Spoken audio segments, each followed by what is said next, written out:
Independent thoughts, independent life. This is Chad Benson. People want conversation without consequences. What? Conversation without consequences. Meaning sitting there, having a debate, having a conversation that maybe turns into something that becomes a debate without the fear of repercussions of the cancel mob that will chase you down and do whatever they possibly can to make your life miserable. People are craving that. Yesterday on The View, Whoopi Goldberg, who I'm going to say at the beginning of this, I do not think she's an anti-Semite, but she tried to phrase something and it kind of got off track. Well, also, if you're going to do this, then let's be truthful about it, because the Holocaust isn't about race. No, it's not about race. It's not about race. What is it about? Because it's about man's inhumanity to man. That's what it's about. But it's about white supremacy. It's about but it's not about ideal race. But these are two white groups of people. Well, they don't have to black people see them as white people. But you're missing the point. You're missing the point. The minute you turn it into race, it goes down this alley. Let's talk about it for what it is. It's how people treat each other. Actually, the race thing and all that, it was about the purity, right? Like you go back and you read and you study anything that has to do with not just the Holocaust, but the Germans in general at the time, in particular the Nazis. It was about purity, the purity of the German. Now it's been taken and spun all over the place, and, you know, everybody's a Nazi who doesn't believe whatever anybody says. But that's so much of what it was about. The Jews were essentially a different race, and they were impure. And it wasn't just about the purity of if you wanted to marry as a German soldier, you had to get it approved. At times, it had to go all the way up to the Fuhrer himself. They looked back in your lineage. What did you have? Did you have anybody in your family that had any kind of issues, whether it be they have Jewish blood somewhere down the line, or they have issues within their family where maybe their cousin or their brother or their sister was mentally not fit? It was so much about purity. I understand what she was trying to do. She's trying to have a conversation, right? A lot of they're talking about the mouse. You guys know the book Mouse? Last week, right? Was it McGinley, Tennessee, or whatever? They decided to get rid of the book because it's evil and bad and has bad words in it. And I mean, come on, enough of this crap. Stop banning stuff. Stop doing crap. Enough is enough. But she was trying to have a conversation. It continued. It's a problem. It doesn't matter if you're black or white, because black, white, Jews, everybody eats each other. So if you're uncomfortable, if you hear about mouse, should you be worried? Should your child say, oh my God, I wonder if that's me? No, that's not what they're going to say. They're going to say, I don't want to be like that. Well, hopefully. I want to be cool. Yeah. And most kids, they don't want to be cruel. No, they don't. So that's where it started. And then throughout the day, it blew up. She went on Colbert last night. And I found this to be interesting. First of all, throughout the day, she had to apologize, Twitter, the whole 9 yards. And she went on Colbert because Colbert has people on all day. Usually people, whatever the left wants, Colbert brings on. And Whoopi went on there. Being black, when we talk about race, it's a very different thing to me. Mm-hmm. So I said that I felt that the Holocaust wasn't about race. And people got very, very, very angry. A very real anger, because people feel very differently. As a black person, I think of race as being something that I can see. So I see you and I know what race you are. But people were very angry and they said, no, we are a race. And I understand. I understand. And she didn't explain it well. And in this day and age, when you're having a conversation and everybody's talking, and sometimes you don't get out the things you want to say the way you want to do it, people come. What she was saying is, being black, you can see that. If you're Jewish, maybe not so much. It's kind of where she was going, which, again, was all missing the point. The point is it to the Nazis and back in that day. Whenever you invoke the Nazis, it gets insane. But when that whole thing was about purity of, they were trying to get rid of all impure things. They were all about mass genocide when it came to everything from homosexuals to people who were, that they seemed to be feeble. I mean, this is what it is, and it was also a look. Are you going to produce the kind of children that we're looking for? On top of everything. But the race side of thing, yes, I understand what she was saying. But listen to what she says here. Because of it, they're saying that I'm anti-Semitic and that I'm denying the Holocaust and all these other things which would never occur to me. I thought we were having a discussion about race. That's right. A discussion about race. People want conversations without consequences. I'm not talking about going in and being able to say anything you want horrifically to somebody. Just being able to sit here and say, well, my view is this and your view is that, and we have different views, but neither of us should be punished for our views.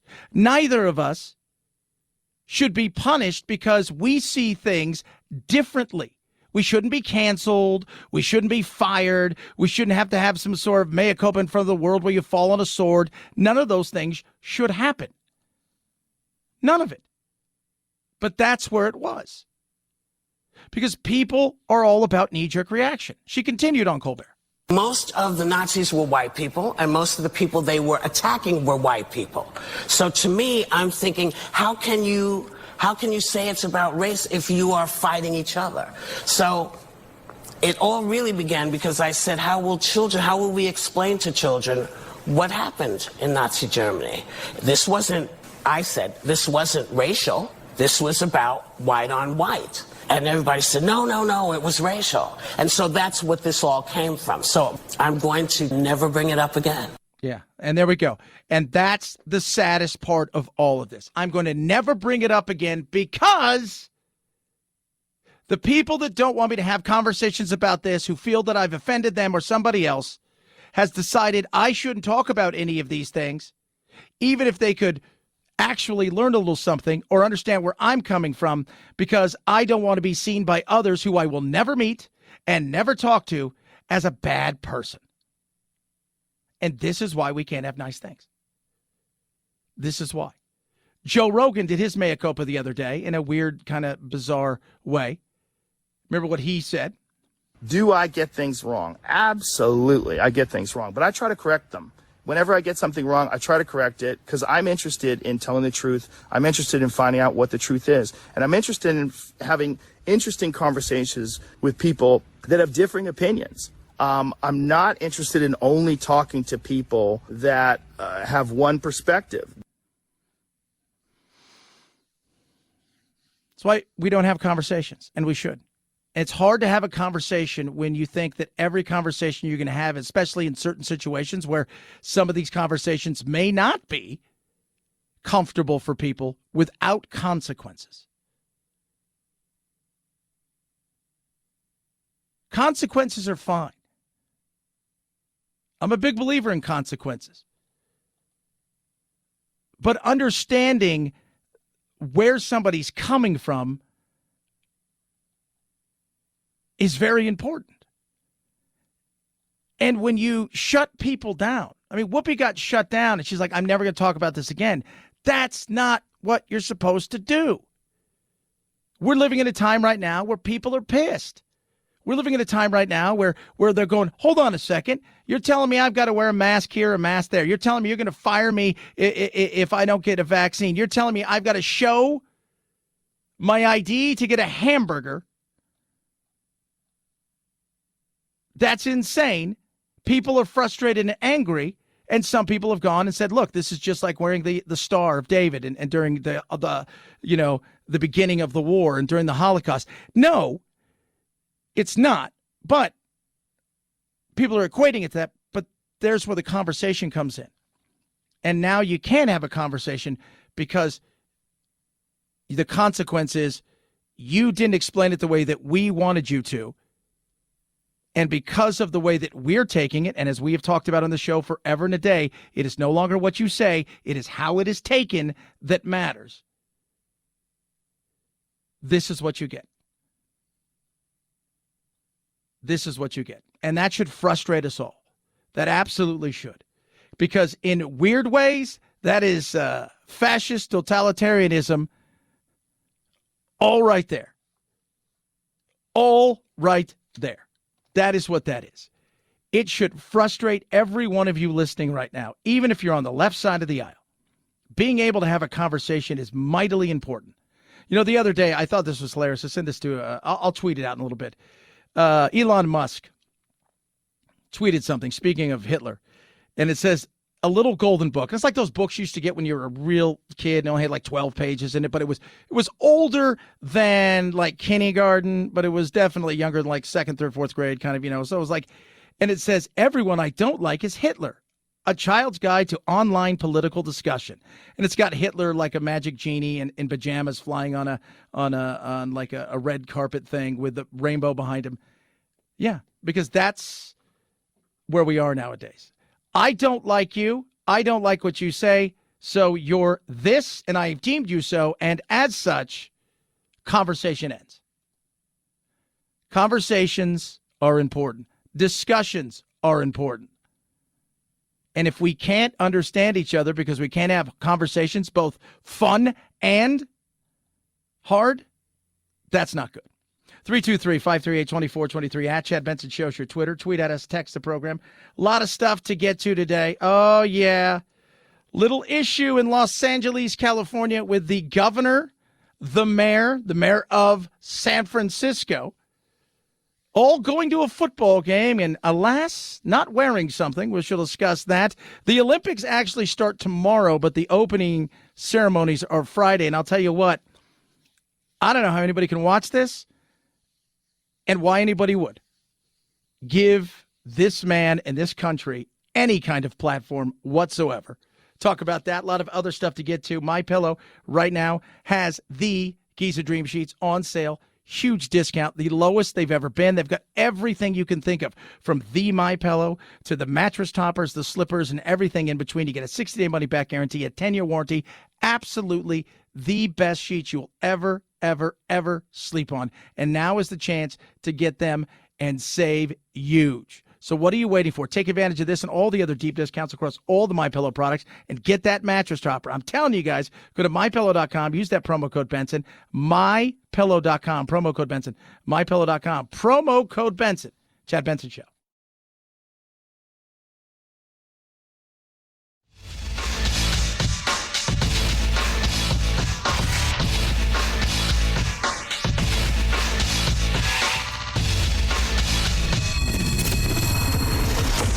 The Chad Benson Show, where we reach across the aisle and occasionally poke someone in the eye.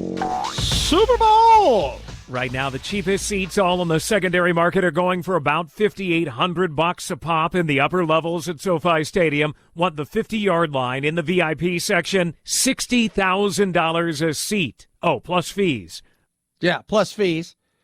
Now think about that. If you're in Los Angeles, no big deal. What if you're from, say, the Natty? Often prices on the secondary market are high and come down before a Super Bowl when tickets haven't sold. But then for Bengals fans, you have to add in the $600 flights between Cincinnati and L.A. Hotels around the stadium are going for $400 plus a night. It really adds up. It really adds up. Yeah, that's the reality of it. It's going to get expensive. You want to go to the Super Bowl, expensive to park. Told you guys, my little brother. So my little sister and her boyfriend took my little brother to the Chargers game, which is played at they play there at SoFi as well, to a game in November, I think it was, or early December. It was one of his Christmas presents. It was almost my mother had to get a special test, negative COVID test for him to go. So that cost my mom paid for everybody. There were $80 a piece, so that was like $240. Parking was $100. That's before you got in the stadium. Boy, that sounds like fun. It's going to be expensive. Speaking of said stadium, somebody the other day, we'll call him the governor of California. He was out there doing what he does. You know, playing grab ass, glad handing everybody, and not wearing a mask. Generous enough to ask me for a photograph. Who was? Magic Johnson. And in my left hand's the mask, and I took a photo. Really, the photo that I did take, very judicious, and you'll see the photo that I did take where Magic was kind enough, generous enough to ask me for a photograph. So it's Magic's fault. So it's Magic Johnson's fault. So they asked him this the other day because he's all over the news, everywhere. You've got these draconian rules across the state. You continue to expand on these rules. And here you are. And this is supposed to be a state with indoor masking policies, a city with indoor masking policies, a county with indoor masking policies. You got London Breed from San Francisco, also without a mask. You've got Garcetti there, who's the mayor of L.A., also without a mask. And in my left hand's the mask, and I took a photo. The rest of the time I wore it, as we all should. Oh, shut up. Nobody believes you. So yesterday, the press sees him, and he's, doing one of these things where he's out there talking about how he's going to fix the homeless thing by, I don't know, what he's whatever pretend thing, nonprofit his friends are setting up. And I know you want to make that the last word on this, but given your history with this issue, should you maybe have reconsidered taking the mask off for the photo, for the image, the message that it might send? I mean, of course, I was trying to be gracious, and I made a mistake. I was trying to be gracious and took the mask off for a brief second. But no, I encourage people to continue to wear them, and we need to maintain that vigilance. And, I look forward to continuing to maintain vigilance in the future. Nobody believes crap that you say. And when we come back, we're going to talk about what he almost said there. Plus, how do you take anybody seriously in this day and age? And any of the rules seriously? When there was 75,000 people there and not a soul of them was wearing a mask. Nobody's even pretending anymore. Certain places are in certain parts of the country, but the rest of us are living our lives. Got a new Monmouth poll, but we're going to talk about something I touched on yesterday and how hard it is for people to do, especially in politics. We'll do that straight ahead. Chad Benson Show.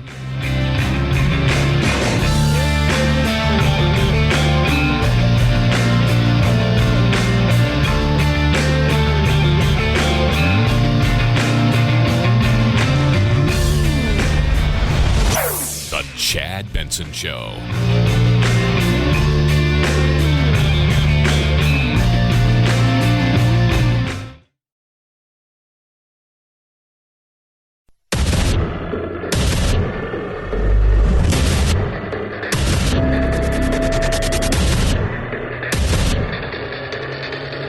Independent thoughts, independent life.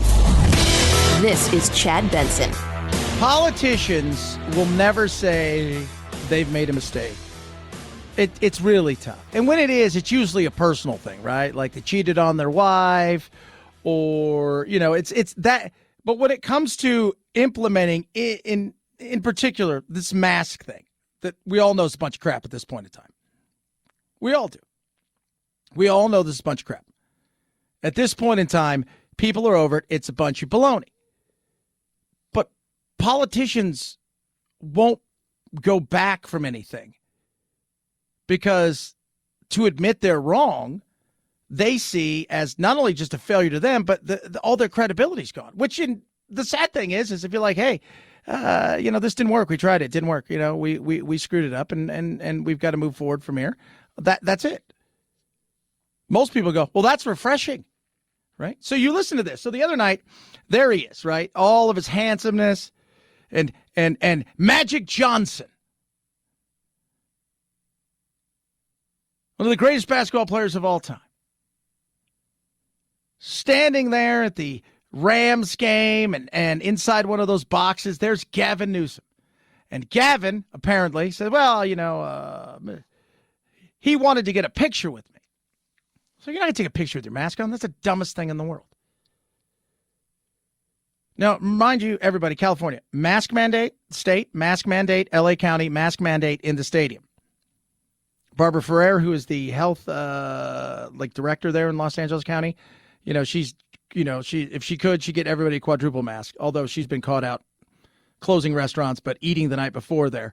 So all of those things, right, there's all those mask mandates. And there he is. And the whole world saw it because, Fox is splashing at everybody. Hey, there's all the people. Nobody in the crowd has a mask on. Nobody has a mask on. So confronted about it yesterday, listen to what he almost says. And I know you want to make that the last word on this, but given your history with this issue, should you maybe have reconsidered taking the mask off for the photo, for the image, the message that it might send? Now, let's remember, this history is a history of going to his restaurant, right? The French Laundry, after he put in these hardcore lockdown rules. Being caught in several other situations without a mask. All of these things. Here's what he says. Message that it might send? I mean, of course, I was trying to be gracious, and I made a mistake. Of course, I was trying to be gracious, and I made a mistake. A mistake. That's all you have to say. I made a mistake. I made a mistake. You know who else had trouble saying that? Fonzie. I was not exactly right. What do you mean not right? I mean not right. I don't get you. You mean you were wrong? Yeah, that's right, Malfa. I was what you just said I was. Yeah.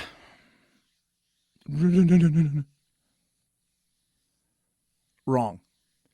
That's all you have to say. But you don't want to give up the power. You continue to push this thing through, and you continue because you don't want to say you're wrong. So we talked about it yesterday. If we found, like, weed, we would never put it as, was it a Schedule A or Schedule 1 drug? It's the dumbest thing in the world. Government's never going to go back and say that, so they just allow the states to kind of do their own thing, and we all turn a blind eye to it, just like going inside of this giant arena where there's 70,000 people, nobody's wearing a damn mask, and everybody turns a blind eye to it, but we still have to go on through the charade that is. I call it a charade, you say. This pantomime kabuki hygiene theater where we put a mask on knowing full well it does absolutely nothing. Other states are doubling down, doing other things. So there's a headline in Oregon about masking. Is it real? Is it not real? Words matter. We as broadcasters are meticulous about which words we choose and why. So we totally get it that headlines like this one in Newsweek are freaking people out. It reads, Oregon officials propose making indoor mask mandate permanent. A permanent mandate. That's how most people would interpret that headline. But if you ask the Oregon Health Authority, they'll say that headline is misleading. They'll say they don't want permanent masks in Oregon. No one does. Is it misleading? Well, see, it's hard to believe what anybody says anymore because everybody has lost all of their credibility. So nobody trusts what people have to say. Oregon? Is that true? Do people trust anybody up there? How could you at this point in time? June 2021. Oregon Governor Kate Brown declares Oregon reopened. COVID restrictions lifted, including the indoor mask mandate. Fast forward to August. The Delta variant is breaking records. That's when the OHA turned back to masks, implementing its current indoor mask mandate. Fast forward to now, they say permanently is a technical legal term, not a practical description. End the mask mandate today. And before you tell me that a permanent mandate can be canceled at any time, I don't care. Yeah. People are pissed because they know you don't want to give up power. When this thing first started, I kept saying, once you give up that power, getting it back from these people, in particular the mid-level bureaucrats who love and enjoy this, getting it back will be virtually impossible. Getting it back from them, you're going to have to pry it from their hands. Nobody believes you anymore. Nobody does. It doesn't matter if it's California, Oregon. It doesn't matter if it's New York. It doesn't matter if it's Oklahoma. It doesn't matter where it is. At this point in time, it's hard to believe what anybody says because everybody seems to want to play a game where you have to do a certain amount of things, all based on them and what they have to say, with never any real statistics on the backside of when we're going to come out of this thing. Hey, if it falls below this, when can we take our mask off? If you get a shot, you can take your mask off. You get 2 shots, you can take your mask off. You get your booster, you can take your mask off. I'm fortunate. I live here in Arizona. Guess what? We don't really have any policies. The place I work does, and I laugh because I wear it around my eyes or under my chin. And because I want to point out the absurdity of all. These masks aren't going to stop anybody from getting anything, and they're not going to stop anything out there unless you're all walking around with N95s, which none of us are. Let's be real. A few places. Continue, my friends in Oregon. Public doesn't trust you to end it when you say you will. Just last year, the public was told that if we reached 70% of the adult population got a COVID vaccine, the restrictions would end. Then just 3 months later, those restrictions and masking was reimposed. The people simply do not trust you guys anymore. We don't believe that you're going to take into account the best interest of Oregonians, and we don't believe that you're going to repeal this. Yeah. And I think for a lot of people out there, that sums everything up. We don't trust you. Whether it's Fauci, whether trust in America is right now, it's razor thin. We have a razor thin belief when it comes to trust with our leaders. And some leaders no longer deserve that trust. For me, I look at Dr. Fauci, and he's the evil to the right. I don't think he's evil, but I think he's a liar. I don't think he's evil, but I think he's completely disingenuous. I don't think he's evil, but I think it's time for him to go. And most importantly, even the people on the left really don't trust him anymore. New Monmouth poll about getting away from COVID. 7 in 10 Americans agree with the sentiment that it's time we accept that COVID is here to stay and get on with our lives. 78% of those who have reported gotten COVID. So think about that. 70% of the people in America, 7 out of 10 say it's time to move on with their lives. Out of those, almost 8 out of 10 have gotten COVID. And 65% of those who said they have not been infected say it's time to get on. The main difference is, how do we do it? 89% of Republicans and 71% of independents say it's time to go. 47% of Democrats do. So the Democrats are still living in this fear of this thing. It's time to go. Only 1/3 of the public feels the country will get the outbreak under control, because you can't. But that isn't so much about getting on with our lives. This is so much about we just don't trust you guys anymore. So we feel like we need to get on with our lives because we continue to allow you to run our lives the way that you think you should, and we get the same results. And the difference is it ends up hurting us more than it does you. Nobody trusts you. Nobody trusts you. It's time to move on. Trust is easy to lose and tough to regain. At the beginning of this, we gave everybody a large kind of we're giving them a large runway. They're going to make some mistakes. We don't know what's going on. We're trying to find stuff out. And then early on, you could start to see, not only was everybody setting up their camps, but you started to see the way that certain things were going to go and how the certain players of this game was going to be. We're doing this for the greater good of you, and we'll hold on to the keys until we think it's time to give you back the car if we do it all. 323-538-2423 at Chad Benson Show is your Twitter.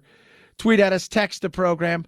Love hearing from all of you. Still a lot of stuff to squeeze into, including Tom Brady. Did he or didn't he? Literally, it's day to day with me. I'm just trying to do the best I can every day and, evaluate things as they come. We'll talk about that. Did he retire? Did he not retire? Is he waiting for a certain date? We'll touch on that. The Olympics start tomorrow, but the actual games themselves, that's tomorrow. But Friday is the night of wonder when it comes to China, to show the world, hey, look, we're doing the winter and we don't even have snow. We produce it because we're China. 323-538-2423 at Chad Benson Show is your Twitter. Car Shield is great. Don't ever worry about your car being in a situation where you think, check engine light comes on, I'm in trouble. What am I going to do? Especially nowadays, knowing you got supply chain issues and the cost of stuff and labor is through the roof. CarShield's there to help. CarShield's administrators make everything easy. Okay, first and foremost, you get 24/7 roadside assistance, rental car for free while your car's in the shop. You choose a shop, they get them paid directly. That pretty damn simple, right? Like that doesn't get any easier than that. You pay a small deductible and away they go. They've saved thousands upon thousands of dollars for so many of their customers. And the reason is simply this. They make sure that you're taken care of. They got plans to fit everybody's budget. And in a day and age, like I said, when car prices are through the roof, used car prices are through the roof, hang on to your car a lot longer, but having a little something to back you up is beneficial. That's where CarShield comes in. Over 1 million drivers have been helped by CarShield. They're America's #1 auto protection company. Right now, I want you to do it. Find out what's the best plan for you by going to carshield.com, carshield.com/Benson, carshield.com/Benson. When you do that, you're going to save 10% right there. So protect your wallet and protect your car.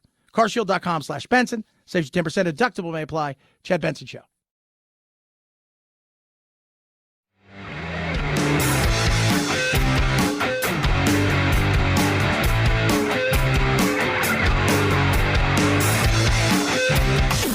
Helen Keller is a Nazi terrorist that is a male. Is that what you're telling me right now? Yeah. Are you thinking of Hitler? Who's Hitler? Vaccines work, but only the Chad Benson Show is 100% effective against stupidity. Do you know what D-Day is? D-Day. A person? A rapper? God, Karen, you are so stupid. Check us out on Facebook, Twitter, Instagram, and wherever you find your favorite woke-free podcasts. This is the Chad Benson Show. Literally, it's day to day with me. I'm just trying to do the best I can every day and, evaluate things as they come and, trying to make a great decision for me and my family. So over the weekend, it was reported that Tom Brady is going to retire. And he wants to play to 45. He's almost there. I don't know when he turns 45. It's soon, I'm assuming, because he is 44. Not quite familiar when his birthday is. But he had an incredible year. This is not a guy who shows any signs of slowing down. He will turn 45 before the season starts, August 3rd. And there's a lot going into it, right? There is a lot. His kids are a big part of it, but you got to think this thing through. You don't make a snap decision. You've at this age. Because there's no coming back. Although I thought Tony Romo said the other day, I think he said he's going to leave for a year or two and then come back. And I'm like, man, that'd be crazy if he did. He did. Because sports isn't what it was 30 years ago. This is a 24/7, 365 thing. Just if you watched any of the football in the last couple of weeks, Cam Akers is playing for the Rams. Cam Akers. During preseason, so August of last year, he tore his Achilles tendon. Normally, it's 12 months to get back. He said, I'll be back before the playoffs. He was back, and he's playing. So it's a 24/7 thing. It's not just, when I'm done, I'm going to take, 8 weeks off, eat what I want, and then I'll start to kind of get in shape, and then I'll use the rest of, training camp to get in shape. It's not that way. And for him, it's never been that way. He lives this thing, which takes away, even if he's home, is he really engaged with his family? It's a good week for me. I'm just still going through the process that I said I was going through. So sometimes it takes some time to really evaluate how you feel and what you want to do. And I think when the time's right, I'll be ready to make a decision one way or another, just like I said last week. And then today, out of all of this, from yes to no to yes to no, he officially has announced he's done. He did that on his Instagram. But much like Stephen Breyer, I think he wanted to be the one to control the narrative. Plus, there's contract money involved when it comes to football because everything's wacky, right? You signed a $200 million contract, but you're only guaranteed $1 of it. And then there's all these weird incentives. And then you've got to figure it out because even though you don't get paid that, it may still count against the salary cap. So they have to figure crazy things out and how they go about doing this. And today was the day. But he wanted to do it. Think about it. Yesterday, that's his podcast. I don't know. We're taking a day today. I'm taking a day today. Now the question is, what do you do now? What if he's like, man, I don't like these people. These kids are crazy. My wife, she's hot, but man. Is he going to be as funny as Peyton? Peyton Manning was on Saturday Night Live the other night, and they were talking about last week's football games, how thrilling they were. And he was doing Emily in Love or Emily in Paris because that's what he watched instead of the football games. He is as funny and as good as anybody on Saturday Night Live. The world's your oyster. You're 44 now. What do you do if you're him? 323-538-2423 at Chad Benson Show's your Twitter. So from I'm taking it today to less than 24 hours later, saying it's over. Controlling the narrative, kids. It's vitally important no matter what it is that you're in. Check us out across also of the social media wild world. From Twitter to Getter to YouTube and Instagram. This is the Chad Benson Show.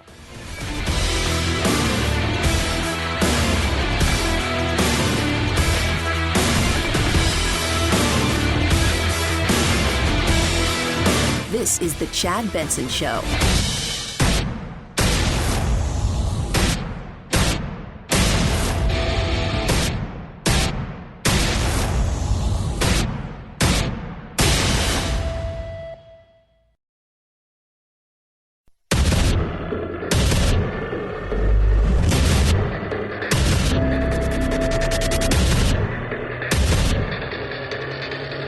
Independent thoughts, independent life. This is Chad Benson. It reads like this. I've always believed the sport of football is an all-in proposition. If 100% competitive commitment isn't there, you won't succeed. And success is what I love so much about our game. There's a physical, mental, and emotional challenge every single day that allows me to maximize my highest potential, and I have tried my very best these past 22 years. There are no shortcuts to success on the field or in life. This is difficult for me to write, but here goes. I am not going to make that competitive commitment anymore. I have loved my NFL career, and now it's time to focus my time and energy on other things that require my attention. It's from Tom Brady earlier today. He is retiring. No doubt about it. The greatest, not even close. 10 Super Bowls, 7 wins, 5 Super Bowl MVPs, more passing attempts, more wins, more completions, more touchdowns, more yards, etc., etc. And unlike a lot of people that hang on too long, he did not. In fact, this year was arguably one of his best years. Most completions he's ever had. He threw for 5,300 yards. He only had, I think, one other year. It's insane. But it's a commitment. And he talked about it on and off. That's 24/7 with that guy. It's a guy who sleeps in a hyperbaric chamber, right? You can feel like, say, one of those guys, right? Wakes up in the morning, has a bite of, cantaloupe. 1 ounce of probably Himalayan sea salt inside of a warm glass of water, then sniffs some freshly cooked tuna, and then stretches for 8 hours before he goes in to work and studies film on a team nonstop, and then goes out and practices, and then does it all over again. That's a commitment. When you have kids, when you have other things now in your life, you've got your wife, and he thanks her at the end for being like the greatest of all the things. It's time for them. And I get it. I love my job. I've thrown myself into my job. And I always talk about work-life balance is tough, and it's tough to get to that. And my family knows that. But because I miss so much of Jack. I don't want to miss that with Charlie. And, every night when I go home, I'm glad she's awake for a couple hours. And we have time. Like last night, we played games and it was fun. And these kind of commitments that people make, I've got other businesses and I want to be able to give them a great life and stuff. But it is a 24/7 thing. I just can do the eating thing the way he does. That is a super commitment. I'm like, oh, settle down there. What's the first thing you're doing if you're Tom Brady? You're like, take me to get a donut. Take me to Bread. Where does Bread live? I want to find out where Bread lives.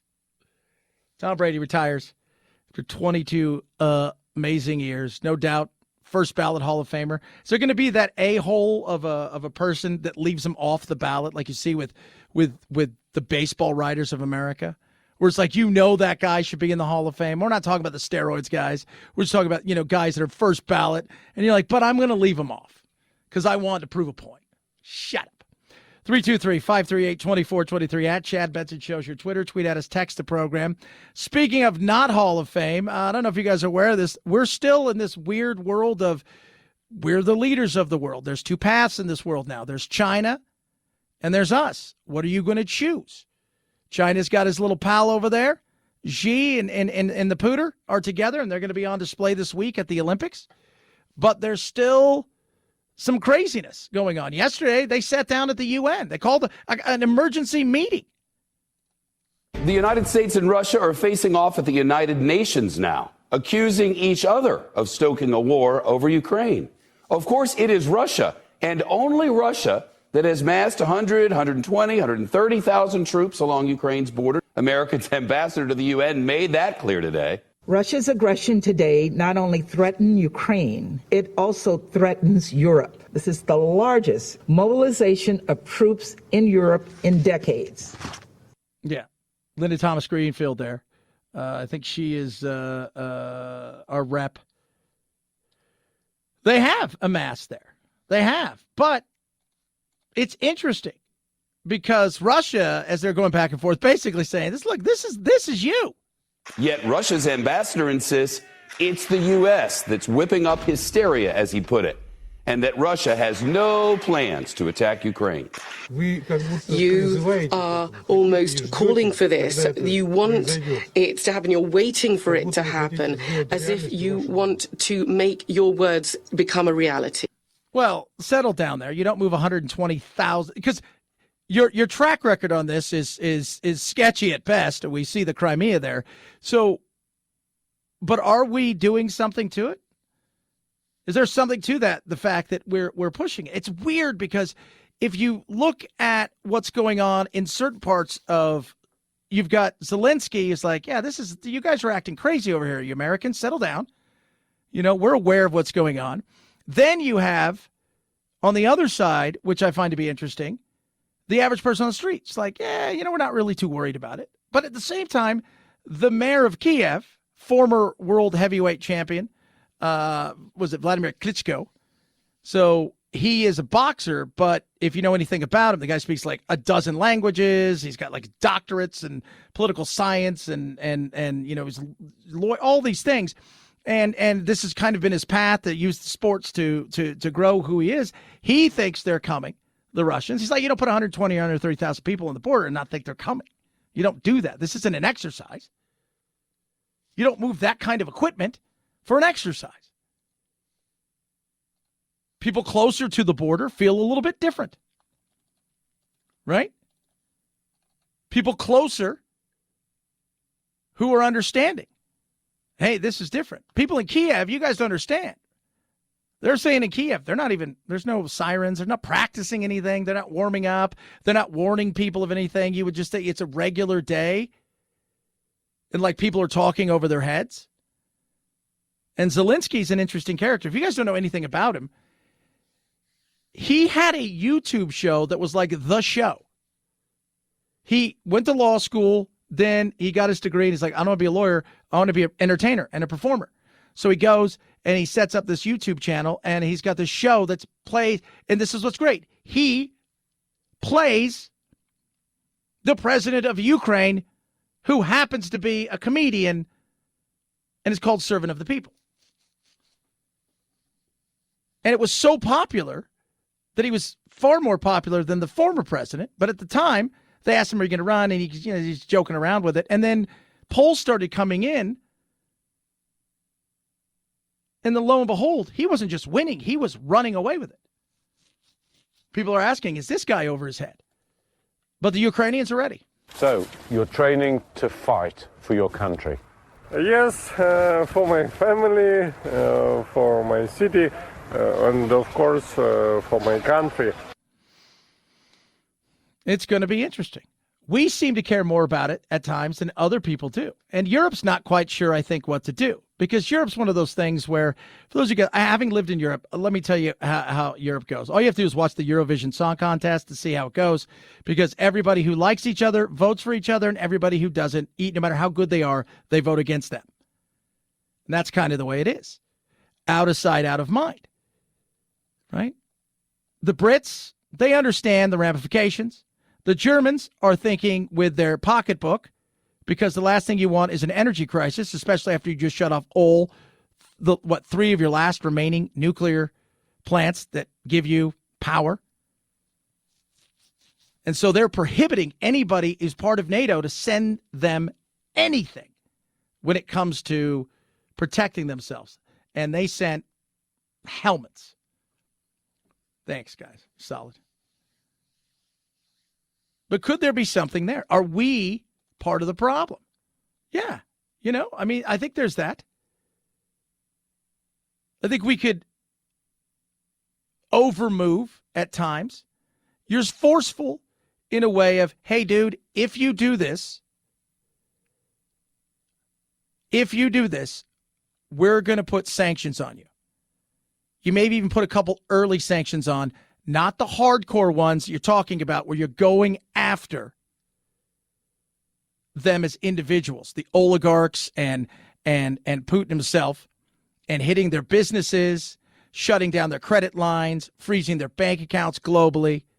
But if you do this, we will do that. We'll make your life miserable. He wants something, and that's what you need to find out. What is it that you want? Mike Lyons was on last week, military analyst, told us essentially they probably just want a pathway to Crimea. They don't have one there. It's one of the only places their subs can come out where there's no permafrost. Are they going to do that? Is that going to be a split up of stuff? Hey, guys, remember when you were in Ukraine? Well, now you live in Russia. It's going to be interesting. It is. But that's still going on. And it's amazing. He cares about that border, but he's not so big on this border. We're going to talk about that. The Biden really cares about that border. Like I said the other day, I tweeted it out. I stand by it. Tell him the Russians are coming across, and he'll put some people over there. Say they're going to go through us to get to the Ukrainians. He'll be like, we should probably arm everybody. Build a wall. 323-538-2423 at Chad Benson Show is your Twitter. Tweet at us. Plus, we're going to talk a bit about the Olympics. They start in earnest tomorrow with the games. Already having issues with, yes, COVID positive in some of the athletes. Uh-oh. Oh, geez. More on Brady's retirement, immigration, and a crazy shootout in a car that is insane. Rough Greens makes any pet food better.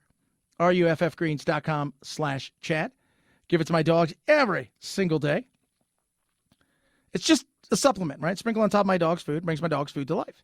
Every one of us can use a supplement. Little something here, little something there. There's got vitamins, minerals, probiotics, omega-369. It's great. They love the taste, but what it does for them, the energy through the roof, especially for my older dog. My little dogs, my younger ones, they're crazy already. They don't need it. But I love the fact that for my older dog in particular, what it's done for his health, especially when it comes to his joint pain, his arthritic hips. Try it right now before you buy it. RUFFgreens.com/Chad. They're going to send you a bag for free. You don't have to do anything. Just cover the cost of shipping. Roughgreens.com/Chad. Call 833-MY-DOG-77. Rough Greens makes any pet food better. Chad Benson Show.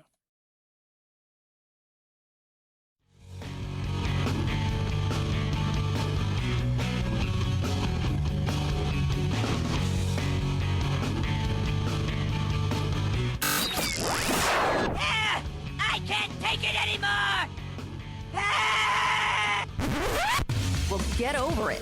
It's time to forge a new path with your very own political cartographer, Chad. 5, 4, 3, 2, 1, 0, ignition, liftoff. Now it's time to find out what's trending. What's trending? Yeah, what does that mean? I mean something, right? Like it's trending on the old internet. What's trending? Let's take a peek, find out what's trending on the old internet. I will give you guys a hint. TB12. Tom Brady is the trending thing right now on the interwebs. He has announced officially, in his way, that he is done. It's over. Touch on it throughout the show, but basically says, I can't be committed anymore the way I was. It's time to move over. Oh, Golden Corral. We're going to talk about this. You haven't seen the video. It is awesome. I mean, normally you go there. Yeah, you're like, I'm here for a really nice time. But there was a fight of epic proportions. It's not why I come to the Golden Corral. That's exactly why. The Golden Corral is Walmart with food that you can eat right there. It's not very nice, Chad. That is it. February 1st. Trending. Black History Month as well. That is trending. Rihanna, biggest search thing yesterday along with Lunar New Year. She's expecting her first baby. Congrats to her. It's a shame that baby's going to grow up struggling in life, not knowing where their next meal's going to come from if it's made of diamonds. It's not very nice. Whoopi Goldberg. She's apologized too many times. Enough is enough. You don't have to apologize anymore. You didn't do anything wrong. You tried to say something, and we'll talk about this when it came to race and the Holocaust. And all she said she wanted to do was have a conversation, which is something we've been talking about. Conversation without consequences. I'm not saying if you do something wrong, shouldn't be consequences. I'm just saying having a lively discussion that may turn somewhat political without the fear of somebody taking something that you said, spinning it, and then getting rid of it is ridiculous. So stupid. Joe Rogan's still trending because Spotify went up, went down. By the way, Spotify didn't lose money because Neil Young pulled. If you look at it, it's the same thing that went on with everybody else in the tech sector. It goes up, it goes down. There's tons of volatility. That'll happen. So I actually teased. So this is how much because I know you can get my podcast anywhere. And I said, I'm thinking about pulling my podcast off Spotify. Or so I said my songs. And people are like, don't do that. You're on Spotify. I said, what? So, yeah, get the Chad Benson Show on Spotify. And anywhere else that good podcasts are available. TuneIn Radio app and whatnot. Listen to us live. Follow along with the show everywhere. At Chad Benson Show, Twitter, ChadBenson. Inflation going up. That's driving people crazy because it should. The Olympics. They start tomorrow. The games get underway, but the nightmare has already begun for many of the athletes, many of the people that will be covering the games. What is it like there? Talk about that and more on Whoopi Goldberg as well. She stepped in it, not meaning to, but it doesn't matter if you meant to or not. You're still going to pay because the powers that be are coming for you. It's the Chad Benson Show.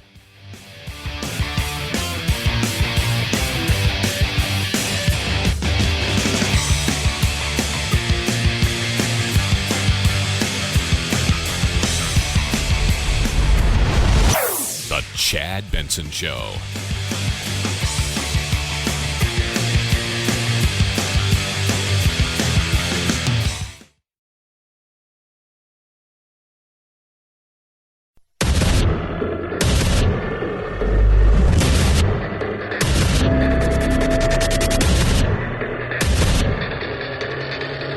Independent thoughts, independent life. This is Chad Benson. The Olympics start tomorrow. That's when the games get underway. They always start the games earlier. You got a lot of play-in games for hockey and, qualifications. Certain groups like the United States, Russia, Canada, we're through to the, the actual rounds of certain sports, where other countries, they have to play their way in. So it gets started early, qualifications for certain things. But in earnest, it begins, as far as the world will pay attention to it, on Friday with the insanity of the world staring at Xi and the Chinese Communist Party for their God knows how long indoctrination. It's a shame. The IOC, like a lot of these organizations, FIFA, though, it's the world governing body for soccer. Shame on you. You gave the World Cup to a country that is known for absolutely horrific abuse of women and non-Muslims. Your human rights track record is awful, and that's apparently where we are now. It's like, okay, and partly because these countries are run in totalitarian, authoritarian ways where they have as much money as they need, and they're willing to pay the money so the world can come watch. Look at what we can do. So we were just there a little while ago for the old summer games. Back to Beijing we go. Now, people are already there. And the bubble. We saw the bubble. We heard about the bubble in Japan for the Olympics. This bubble, a little different. We had read and prepared so much for this bubble, but nothing can really prepare you for the second you step off the airplane and you're just greeted by dozens of people in hazmat suits that escort you. And you look out the window when you land, the baggage handlers are wearing hazmat suits because they're touching our bags. I mean, this is almost like you're transported back to 2020 at the height of the fear of the COVID pandemic. Yeah. So think about that for a second. They got hazmat suits. Hazmat suits. You're arriving there and they're treating you like that movie Outbreak. Now, so you go into the bubble. Now what? Every day, everyone is tested. If you come into close contact with someone who did test positive, you're up to 2 tests a day. And so, the fear every time you take that test is there for us, for me, for media. But just imagine training your whole life for this moment and having one test derail you. It's just so much extra stress and pressure. Yeah, totally. And we're going to talk, because to me, I'm telling you guys right now, and I was talking to Anthony, producer Anthony, before the show, and I've talked to several people about this. Would I be surprised if, say, the Swedes speed skater is the favorite to win something, and the Chinese speed skater is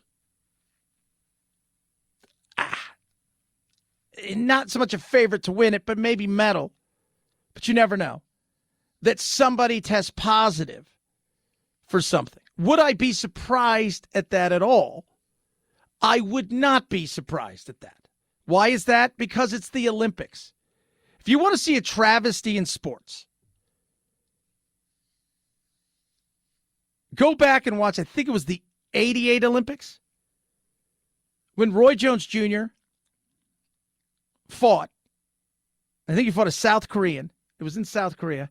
And he beat that guy for 3 rounds like you could not believe. They should have stopped that fight 50 times. He beat that guy so bad.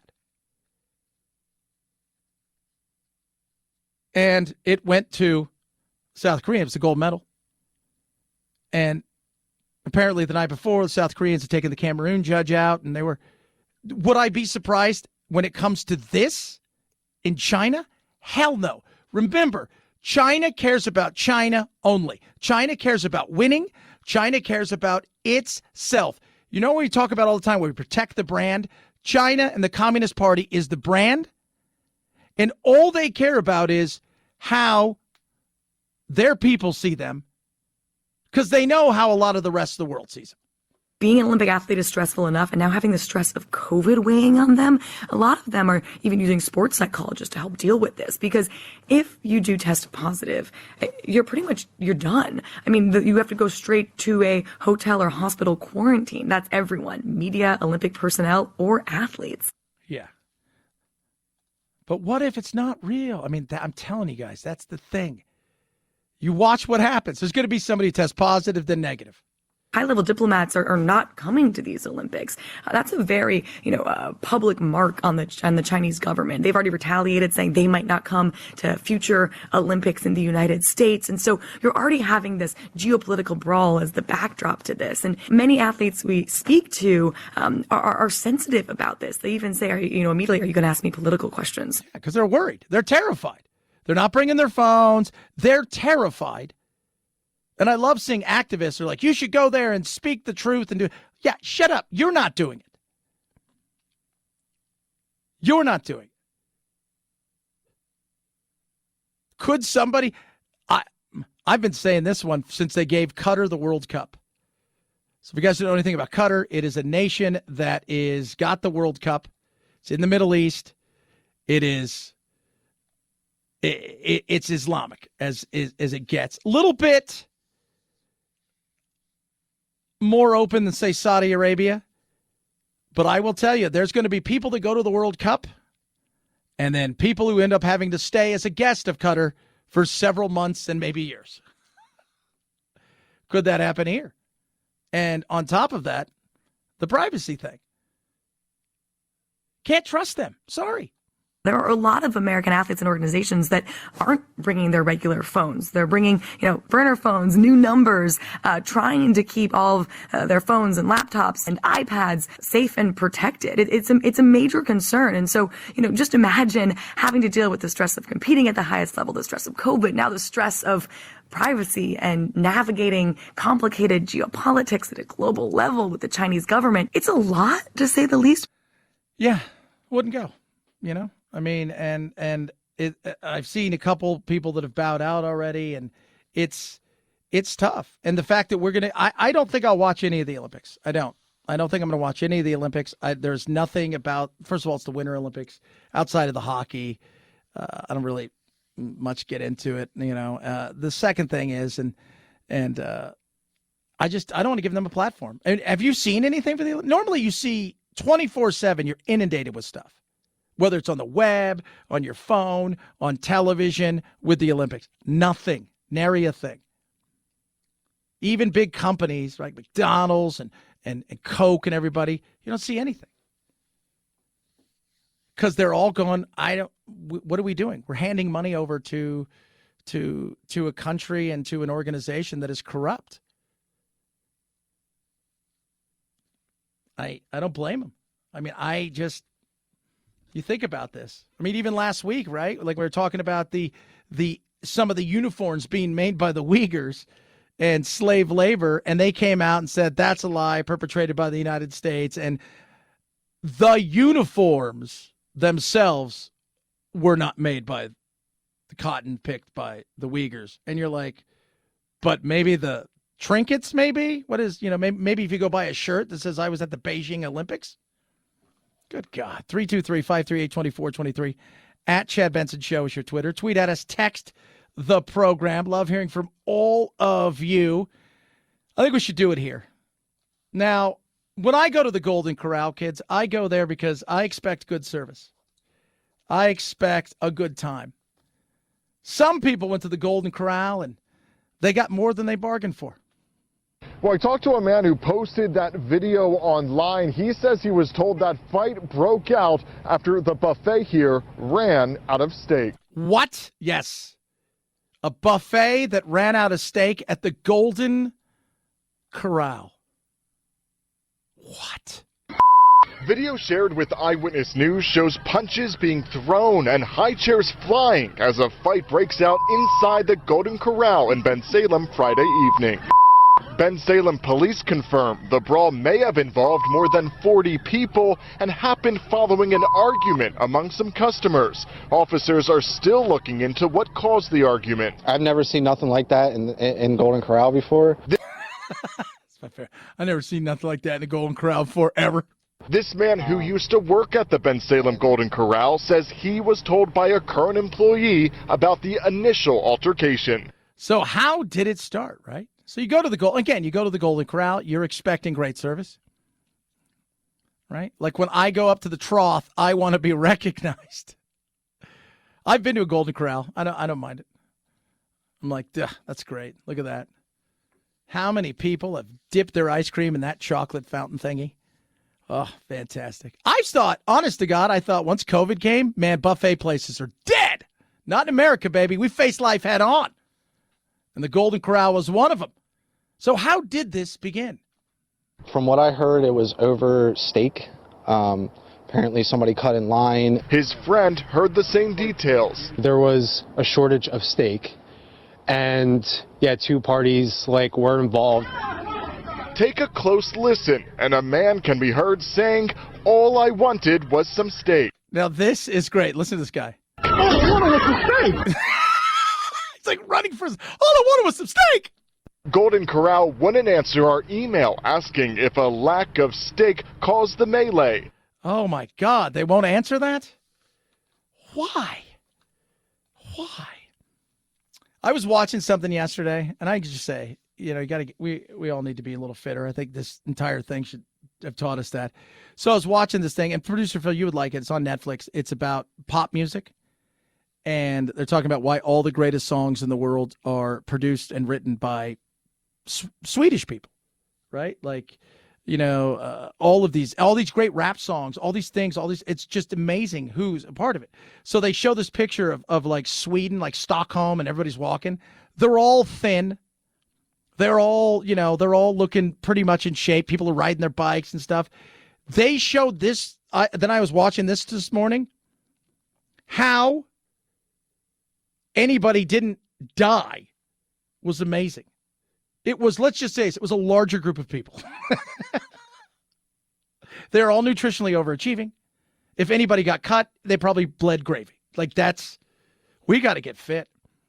If you're watching that, you're like, I do not look healthy. All I wanted was some steak. 323-538-2423 at Chad Benson Show is your Twitter. Tweet at us, text the program. Speaking of getting healthy, Youngevity. All right? Healthy Body Starter Pack. So what is Youngevity? Let me tell you about what Youngevity is. First and foremost, we're just talking about the fact that, quite frankly, we always aren't in a position, if you will, to get all the things we need.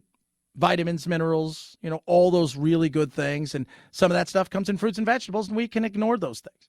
This is where Youngevity's Healthy Body Starter Pack comes. First things first, you start in the morning like I do. Tangy tangerine. Always have trouble saying that. It's a drink mix. Already drank mine this morning. 90 essential nutrients, pre and probiotics. It's delicious. I love it. It's incredible. Gives me tons of energy. You also get Beyond OsteoFX, calcium, magnesium, formulated optimum for maximizing absorption. And then in the Healthy Body Starter Pack, the Ultimate EFA Plus. Now, this covers, it's got a full range of omegas, which helps with your brain and your heart. Little things go a long way. This is what one of those things is truly about. I recommend it. You hear the energy that I have. I'm up extremely early. I go to bed at times very late at night. My energy's through the roof. I feel great. Thank you, Healthy Body Starter Pack from Youngevity. Right now, go to ChadBensonHealth.com, ChadBensonHealth.com.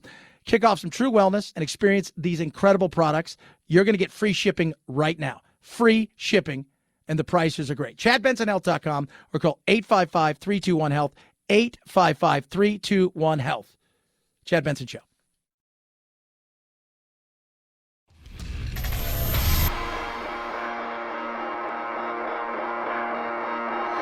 Welcome to Chad. No, not the country. The institution. The Chad Benson Show. That is us. You guys haven't heard the news. He is stepping away. Tom Brady has officially announced that he is no longer going to play football in the NFL. This is something that I think he had decided a little while back. And this is something that he wanted to announce when he was ready to announce it, but he knew what the decision was.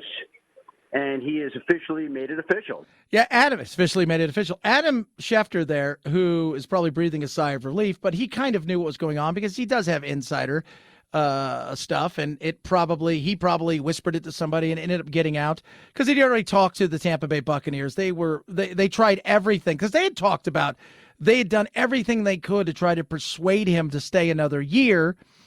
But in the retirement, something I found very interesting, and I think there'll be more to it in the coming days because I do think he's going to sign a one-day contract and retire a Patriot, but there wasn't any mention in the retirement announcement. It's strange, right? Because we don't know that there's residual bitterness on his end. He has spoken highly of the Patriots and of Bill Belichick and the Kraft. He played there in week 4 of this year, and he talked about all that. So it's not as if he hasn't said anything at all about the Patriots since leaving. So it's strange. It is strange, but I have a feeling there's something more to it than that. And then, of course, you start asking yourself, what you going to do? Do you have any plan for the future? I don't know exactly what's ahead for Tom Brady, other than I'm sure it's more greatness because of the way he has always operated, because of the way he's always been. Whatever he decides to do, he's going to succeed at. Yeah. He's got his TB12. He's got several other things, his brand. But unlike a lot of other sports people that walk away, even though his advanced age comparatively to what we've seen in the past, people don't play at this level for this long. The reality is he's walking away in what is arguably one of his best seasons ever. Tom Brady gets to walk out where he may win the MVP next week. That could happen. And I don't know how many people win an NFL MVP and walk out on their terms. Yeah. That's crazy. But he's just hungry, I think. It's just a needy thing. Man, I would be at the Golden Corral if I was him. Come on, kids. We're going to the Golden Corral. Dad needs to eat. 323-538-2423 at Chad Benson Show's your Twitter. Tweet at us. Text the program. Love hearing from every single one of you kids. Do. So much stuff, man. We try to cram everything into all of this stuff. We talked about the Olympics, talked about the fight at the Golden Corral, because that is so America. That is as America as it gets. I was in Walmart the other day, and I'm like, the food aisle, still, even though, we're not missing a ton, but you're just walking around going, this is insane. This is like the amount of food. The amount of food that's in there is just insane. It's America, baby. 323-538-2423. At Chad Benson Show. Twitter, tweet, text. There was no fight at the Walmart. At least none I saw. I didn't see any. Got my food, got my TV, and I left. There was no fight. That's good news. Chad Benson Show.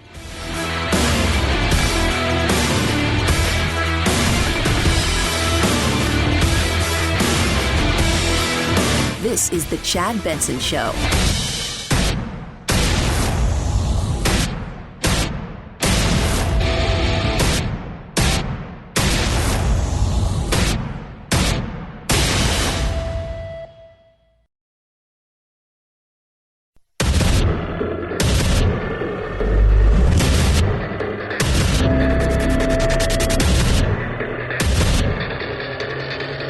Independent thoughts, independent life. This is Chad Benson. Satisfaction. I can't get no satisfaction, but I try. That's the Devo version of satisfaction. New poll, Gallup, 70% in the U.S. say they're satisfied with the direction of the country. What does that mean? What does that mean? It's the lowest in a year. But here's the interesting thing. 85% of people. 85%. So right now, 83% of people are like, yeah, the country's not really going in the direction we like. All right? No. But 85% of people say, yeah, but my life's good. What? What does that mean? I'm going to keep it simple, stupid for everybody out there. It means our government is wonky and sideways. But despite all of its continual mishaps, missteps, COVID restrictions, that I'm doing okay. Me, I'm doing okay. You're doing okay. Independents, not thrilled by it. Republicans, only 4% say they're satisfied. Democrats, third party in power, 30%. You can see that, and that's how you know how much politics plays a role in this. So it's a year ago was 11%. Its highest point it's been in a long time was right around 2000-ish, right around 70%. A couple years ago it was high 41, dropped to 11, back up to 17. Most people think, I'm doing okay. I'm doing okay. We're doing all right. But here's something else. Churchgoers, they're feeling good. College graduates and the wealthy are all what? They're all most satisfied. Whoa! Yeah. So people who go to church on a weekly basis, they feel optimistic and good. People who are college graduates, because the chances are you're working at something you don't hate, and you're probably not struggling as much as maybe some others, even if you're in the middle. And, of course, the wealthiest are all satisfied. Oh, my goodness. Yeah, that's kind of what you'd expect, right? Like, if you're doing okay, I'm really not bothered. So I would say it's the economy, stupid. It's the economy, stupid. If people are doing okay in the economy, they're less likely to care a lot about all the other crap that goes on out there. And that's kind of always been that way. If you have a 3-bedroom, 2-bath mortgage and a career, well, guess what? It's hard to be angry at climate and everything else. I can't be pissed because somebody mispronounced somebody's pronouns. I got life to lead. I can't be pissed. I got car payments and I got a big meeting. It's tough. Churchgoers as well also have a good satisfaction of life. And that's, again, that continues to go back to the thing that we've talked about on numerous occasions. There's no, that if you do what it is that you're supposed to do, if you work hard, put money away, and you're focused, even though government more often than not is going to fumble their way through stuff, and we're seeing that with COVID and all the other stuff, the reality is you're still feel like you're doing okay. Even at the lowest point that I can remember, take away COVID because that was all over the place, the lowest point in the last, I mean, I remember some ups and downs. I remember the 70s with Carter, but, the 2008 debacle and all the stuff that happened there. A good majority of Americans, while they were a bit uneasy, was still 75 to 80% of Americans were employed. Oh, wow.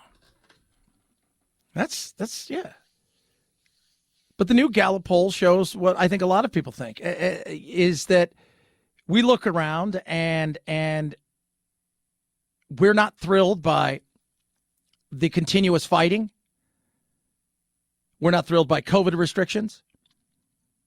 We're not thrilled by the insane woke insanity. We're not thrilled by the divisiveness that we see a lot of times. It's the only thing that ever pops up. But for us personally, and what we have control over, we're good. We're good. 323-538-2423 at Chad Benson Show is your Twitter. Tweet at us. Text the program. What do you think about that? Majority of Americans say they were personally satisfied households who would make at least $100,000 were 1.5 times more likely to be satisfied than households that make $40,000. So should that be a shock? If you make a lot of money, you're more likely to be satisfied comparatively to people who don't. That's not a shocking thing. Again, more money, more problems. At the end of the day, though, it's still, if you're doing all right, you can kind of overlook it. It's like winning. Winning cures all ills. Like winning cures all craziness. Winning, like like the San Francisco 49ers almost got to the Super Bowl. This year they were a mess. Their quarterback, should he stay? Should he go? They almost made it to the Super Bowl. And the reality is all the other stuff was going away because they were winning. So if you feel like you're winning, none of the other stuff kind of matters. None of it. It's just noise at that point. It gets loud when you're not winning. When things aren't going your way, when your business is struggling, when you can't find a job, when you can't put food on the table, then all of that other stuff, it's compounded on top of everything. 323-538-2423 at Chad Benson Show is your Twitter. Tweet at us, text the program. New York Times. You guys ever heard of them? I heard they're a newspaper. I don't know much about them. They do charge me a lot of money. I can't, for the life of me, figure out how to stop my subscription. I guess I have 2 of them. And they're like, yeah, you have to send like a triplicate handwritten letter. I was like, can't I just go somewhere and cancel this online? But apparently they have sued the State Department over FOIA, Freedom of Information Act, about Hunter Biden. What? Now, Hunter Biden shouldn't matter. In the overall schemes, he shouldn't. But why this matters goes back to some of the stuff we've talked about, and that even Joe Rogan talked about in his mea culpa thing that he did yesterday that was posted everywhere about, I'm going to do better.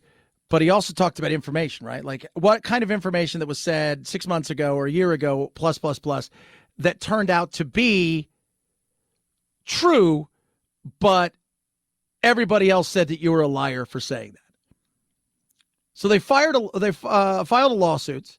They want to know about stuff between him and the Romanian embassies. They want to know about several other things as well, including, and this is the first time, they went after Rudy Giuliani last year. They wanted to know about stuff. They wanted to know about his private business dealings, as is what they're looking into. It's Hunter Biden. How did you come upon finding this money? How are you, just little things like this. Are you a foreign agent in some way, shape, or form? All things that nobody else was supposed to say you should care about. The reality is, I don't care about Hunter Biden. Guy has a bad drug problem. I hope he gets his life together. But you can't say that you bring something up like this and that this doesn't matter. This doesn't matter. Again, if this was Trump's kids, it would have been 24/7, which it was, even now. And there's a right. I'm glad to see the New York Times. Now, maybe they might get it, bury it if they found something out. Maybe. Was he selling his dad's influence? I don't know if his dad knew that, but was he trying to? It's a possibility. But just like with the laptop and a lot of other things that when you get big, giant conglomerates and all these mass media corporations that own everything coming in and saying, nothing to see here, don't talk about that, none of that stuff's true, it's all a lie, we said so. Well, you may be right, but maybe we should find out for ourselves. And that's the issue that we should always be moving towards. Finding out for yourself. Taking a little bit of time to look something over. And trying to come at it with a unbiased eye, which is tough in this day and age, because as we all know, we are very much a biased being. But it'll be interesting to find out if they find out anything. And nobody, like the New York Post has it, a few other places. If it's Giuliani, it's everywhere. He's got his own problems. But if they found out that the Chinese were giving him business, the Romanians were handing him business, the Ukrainians were handing him business, and he was trying to court stuff, do you think that's going to pop out easily? And that's why people have a skeptical eye and worry about the direction of the country, because they don't believe a lot of the crap that goes on. And it's hard, too. We're going to talk about that. You got a governor in California and the two mayors of the two biggest cities at a football game doing something that they tell everybody you have to do this or else. Talk about that. That's the kind of stuff where you look and go, there are two rules. Your rules for you and everybody else's rules. 323-538-2423 at Chad Benson Show. Twitter, tweet at us. Calibrate. You know, we were talking earlier about losing weight. It's, you know, getting fit is phenomenal. And sometimes, no matter what you do, like the crash diets don't work. You try all this stuff, and it just, you get to a little level, you might lose a few, and your body starts to panic because it wants to hold on to everything. It thinks you're starving. And that's where you need a metabolic reset. And Calibrate helps you with that. What that does is, this is an FDA-approved medication. It took years to put together. Got through the whole process. We're not talking about losing pounds. We're talking about losing percentage of body fat to you. On average, 14% of their earliest members. That's what they, as far as their body percentage. I think you can lose 20, 30. It's not hard. Small changes. But it's also about resetting your metabolism because your body's at a certain level and it's comfortable there, and it starts to panic if you lose weight. It's about tricking it into getting it to a much healthier weight. You're going to get one-on-one video coaching, in-app tracking, and so many other things, including a video doctor visit.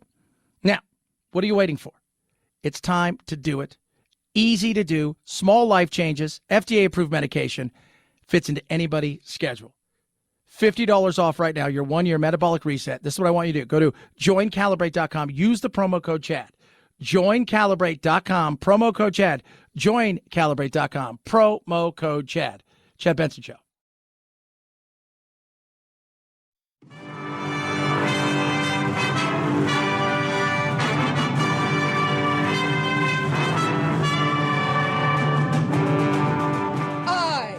To be free. I am not a terrorist. I am not Antifa. I am not a sex slave that wears masks. Don't be a cutie pie. Probably sit around and cook some soups and eat bread and desserts and just get all fat and sassy. You're running my life, man! Yeah, you haven't seen anything yet. You're listening to The Chad Benson Show. Are you ready for this? 70% of Americans. When's the last time we all agreed on something? According to a new Monmouth poll, 70% of Americans are like, it's time to get on with our lives. Survey shows that 78% of people who have reported having COVID believe it's time to move on. Not surprisingly, response, clear partisan divide. But here's the partisan divide. And this is why I'm an independent.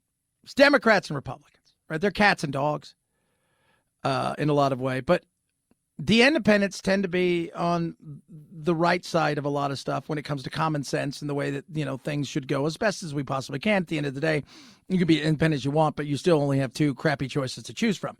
So 89% of Republicans agree with the statement, it's time to get on with life, versus 47% of Democrats.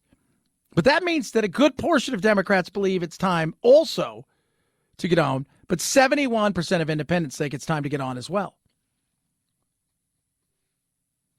And part of that is getting rid of the stupid mask thing. It doesn't work.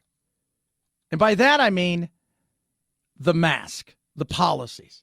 Now, if you want to give everybody a real N95 mask and they're disposable and we can use them for a day and throw them away, and you're going to meticulously wear yours all day, 24/7, except for when you're sleeping or taking a bite, then yes.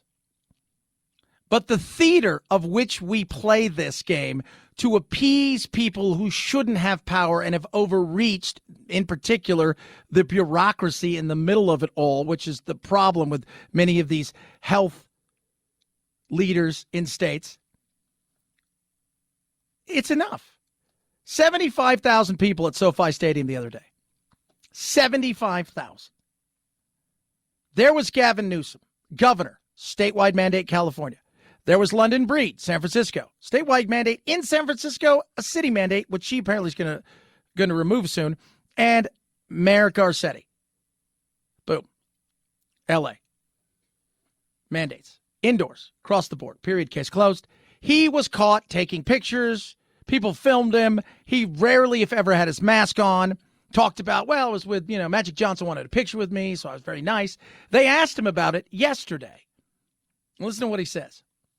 And I know you want to make that the last word on this, but given your history with this issue, should you maybe have reconsidered taking the mask off for the photo, for the image, the message that it might send? And let's remember the French Laundry last year, when all these draconian rules came down. They're still masking kids in California all day at school, which is insane. But listen to what he says. Yeah, I mean, of course. I was trying to be gracious, and I made a mistake, I made a mistake. He wanted to say he made a mistake. You didn't make a mistake. You're just a human being. But the problem that we all have with government, and we should all have, everybody out there who wants to just cede power to the government, is know this. The rules that they make up, the rules that you want them to put out there, the rules are the rules that they want everybody else to live under. They want to live above those rules. Chad Benson Show.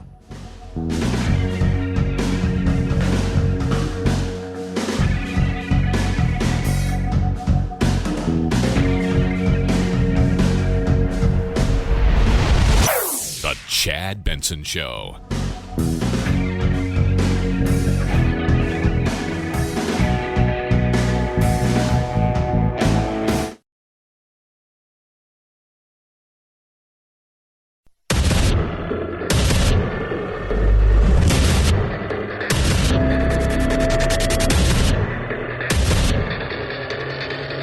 Independent thoughts, independent life. This is Chad Benson. That is me. You are you. Whoopi Goldberg's in some hot water. So, first of all, it is, you never know what they're going to say on The View. Right? So it's over there just yakking and doing whatever it is, talking to the house frowns.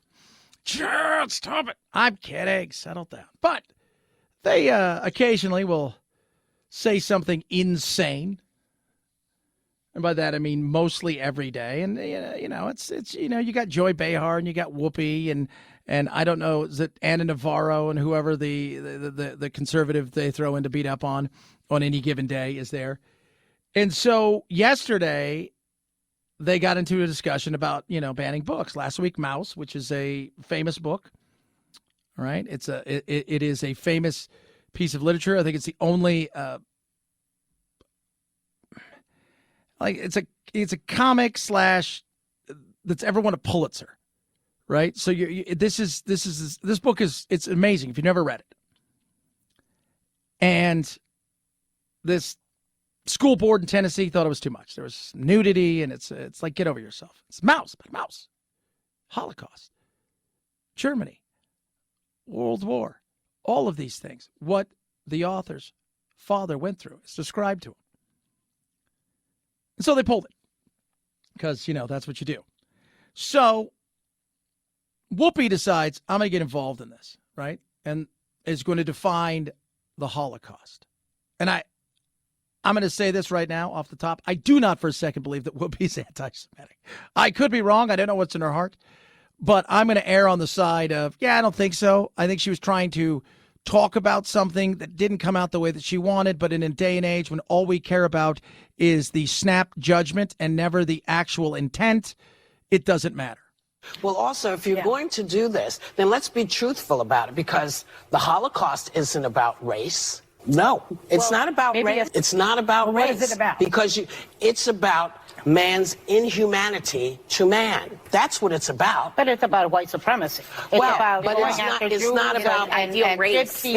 But these are two white groups of people. Well, how do we have to black people see them as white? But you're missing the point. You're missing the point. The minute you turn it into race, it goes down this alley. Let's talk about it for what it is. It's how people treat each other. No, that's not really okay, so we could just step back for a second. Let's take it all in. First of all, where she was trying to go was white people essentially killing white people. Now, Jewish people, they're a race. People, that's that's the Jewish race. It was all about an elimination of that. Whoopi's trying to talk about the color of your skin. Right? There weren't a lot of brothers running around in Germany.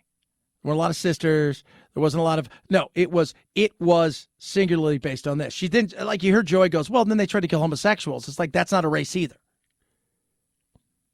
What it was about in their twisted, sick mind was the purity of the German people. To get married in Germany at the time, if you were a soldier, it essentially had to be approved by the higher-ups. If you were pure in nature, they wanted to know. And in doing so, they went and they continued to check your lineage. How far back could they go? Which would decide a lot of things on what you could do. Right? So if your great-great-grandmother was Jewish, you're probably not having kids or going to be an officer or any of these things. They wanted purity. That's what they wanted. And the Jews, in their mind, were the perfect thing to make evil. And that's what they did. It's always their fault, make them evil, and they're impure. They're rats. They're impure. They're evil. She was talking about the fact that it's the color of the skin. It's the color of the skin. So she apologized later on, as best that she could, doing the Twitter thing. And then she went on to Colbert later on. Talk about it. Being black, when we talk about race, it's a very different thing to me. Mm-hmm. So I said that I felt that the Holocaust wasn't about race. And people got very, very, very angry. A very real anger, because people feel very differently. As a black person, I think of race as being something that I can see. So I see you and I know what race you are. But people were very angry and they said, no, we are a race. And I understand. I understand.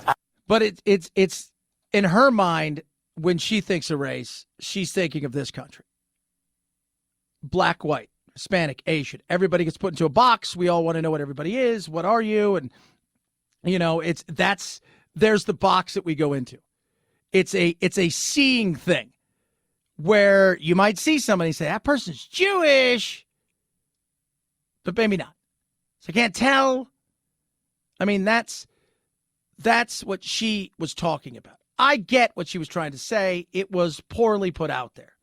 But she said something else here, and this is something I want you guys to listen to. And this thing that we talked about yesterday, why Joe Rogan is as big as he is, and why we crave so many different things that we crave when we listen to Joe Rogan and many others like him. Hopefully, the Chad Benson Show.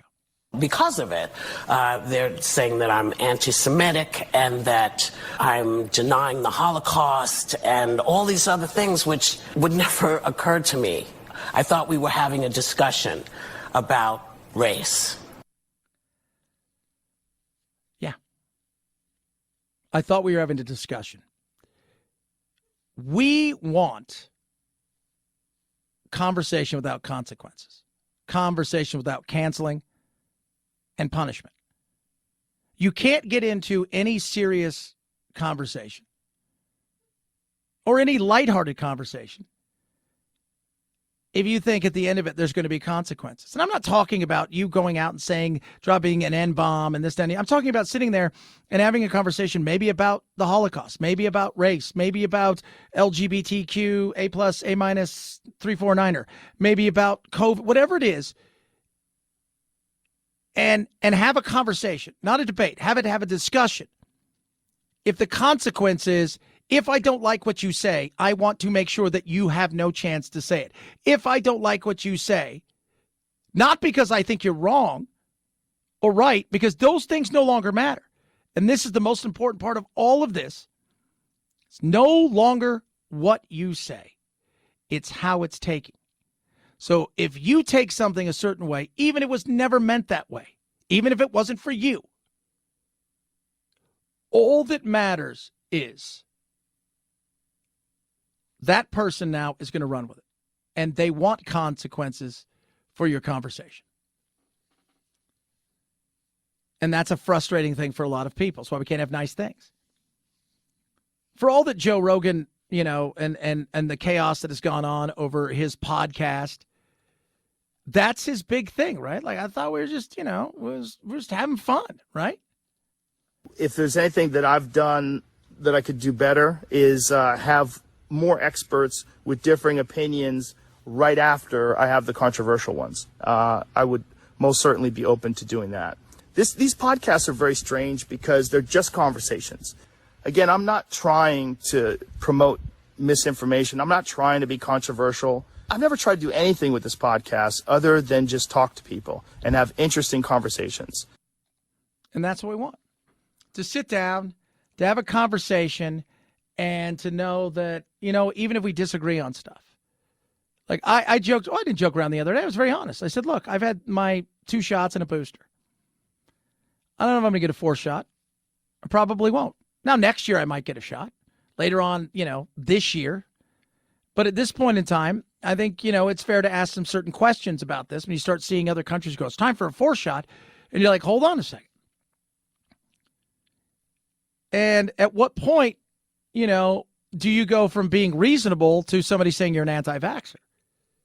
Because you're not interested in a conversation. You're interested in trying to derail a conversation and a totalitarianism of being able to, you're the totalitarian of talk is what you are. You want to hold people absolutely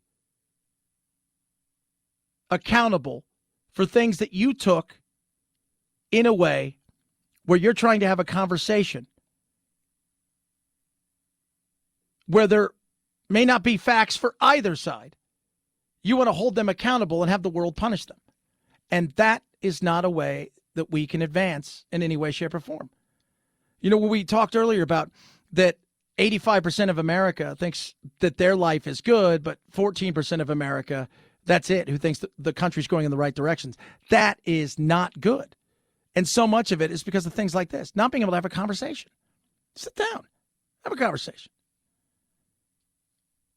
I love talking about stuff and learning about stuff. Some of it may not be true. Some of it's crazy.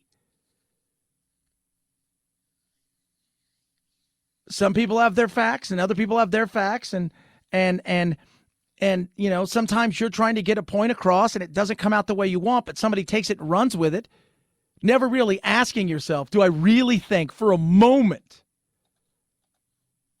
that she's anti-Semitic? I don't. But it doesn't matter. It doesn't. And yes, I kind of understood what she was trying to do,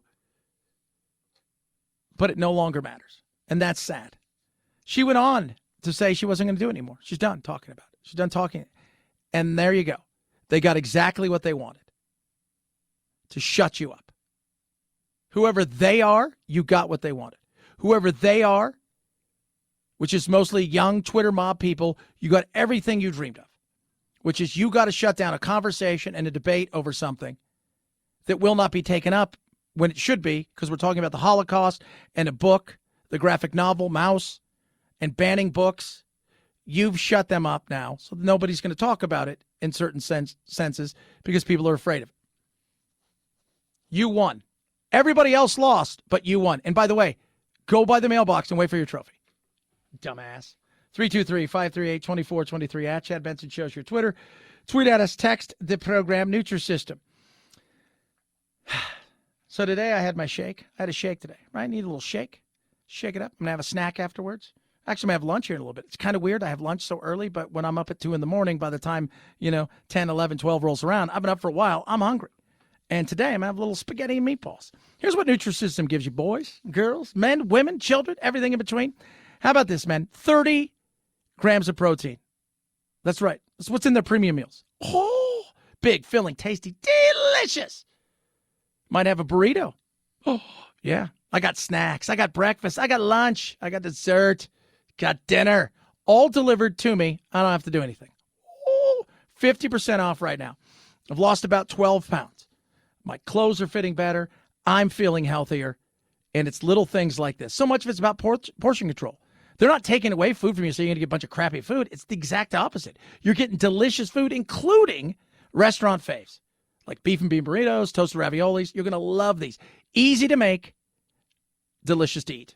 Right now, 50% off. Go to Nutrisystem.com/Chad. Save 50%, not just for men, but for everybody.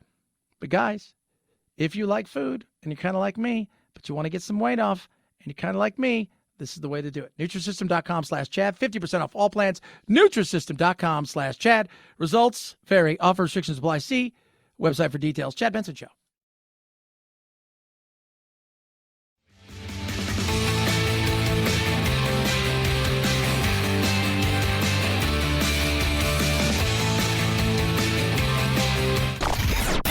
I'm so tired. I'm exhausted. If you're part of the politically exhausted majority, don't fear. Your time to be validated and rejuvenated is here. Wake up. It's the Chad Benson Show. I've done a lot of reflecting the past week and have asked myself difficult questions, and I'm so proud of what we have achieved. My teammates, coaches, fellow competitors, and fans deserve 100% of me. But right now, it's best I leave the field of play to the next generation of dedicated and committed athletes. To my Bucs teammates the past 2 years, I love you guys, and I've loved going to battle with you. You have dug so deep to challenge yourself, and it inspired me to wake up every day and give you my best. I'm always here for you guys and want to see you continue to push yourselves to be your best. I couldn't be happier with what we accomplished together. That part of the statement from Tom Brady, who is officially done. Now, yes, so over the weekend, speculation was that he was going to retire. It wasn't just speculation, people were reporting it.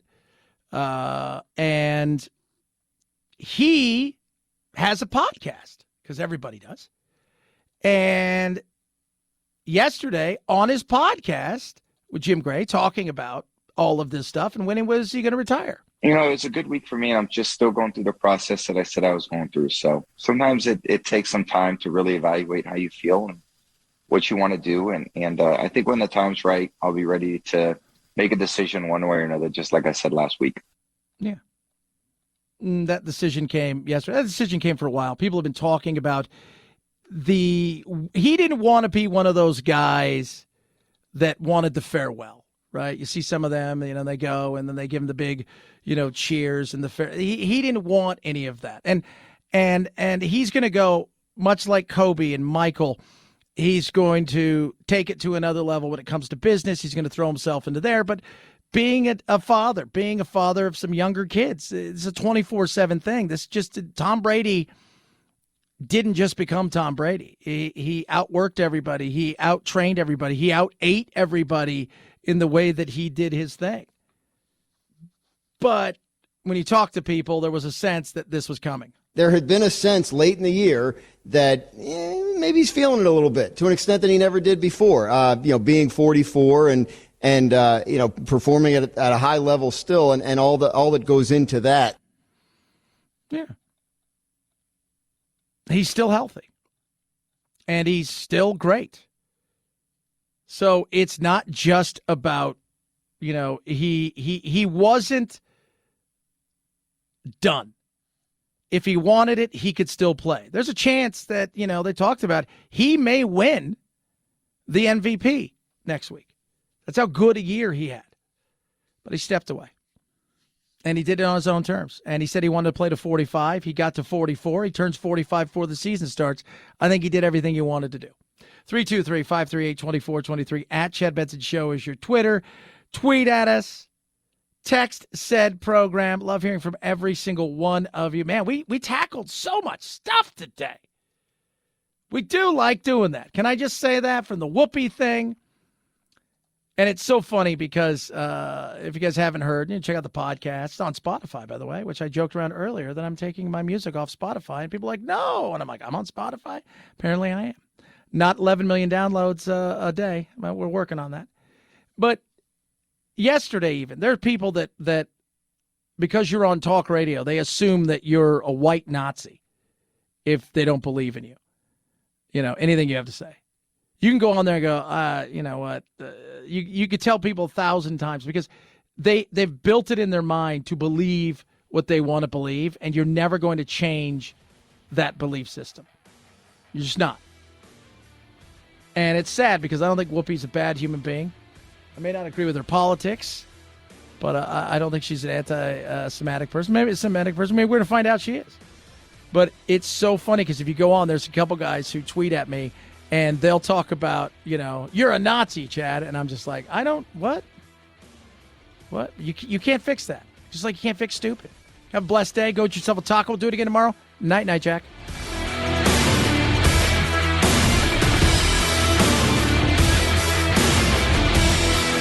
This is The Chad Benson Show.